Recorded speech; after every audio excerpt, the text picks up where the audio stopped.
se abantu mwibazaga ngo Meddy yarabasize ngasiga igihugu Meddy yabasigiye murumuna we niwe usigaranye umuziki mu biganza. Ndagira ngo mbe murumuna wa Meddy Petit frère we yazanye amavuta arenza ye akayakise ndagusabye ni Shani Fab again ndagusabye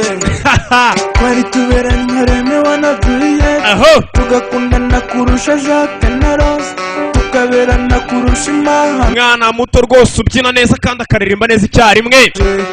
iyo nakuraga narahanga Shani Fab uba ntabaho na murumuna wa Meddy neza gutya inseko yawe niyingira uwo niwe ubutamvira uruhande ariko byose wabihinduye ubusa agahinda kansaba umuntu Shani Fab na n'ubu ngubu nari nakabatuye mwese uyu ni Petit frère wa Meddy ndagusabye aranabyina byo ukira mukundwa yakise ndagusabye wanjye iteka umbe hafi ndagusabye garukira mukundwa urabona murumuna wa Meddy atagiye kumutwara abakunzi uzi ko nanjye umbe hafi kugukunda byo ndabikora igisigaye ni aranabyina ariko Shani Fab umubona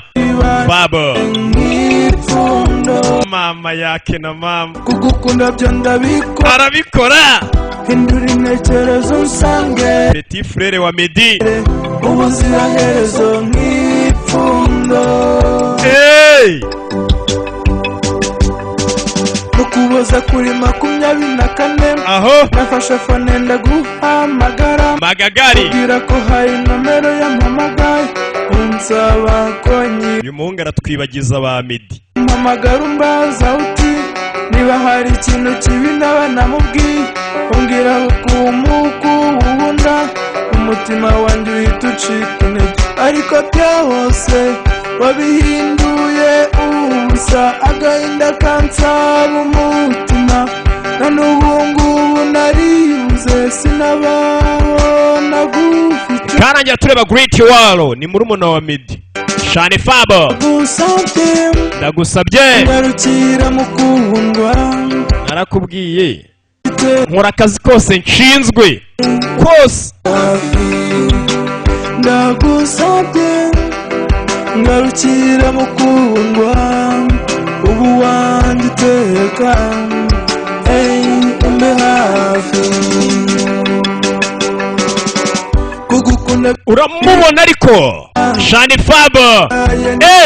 Fab mubyinnyi mwiza cyane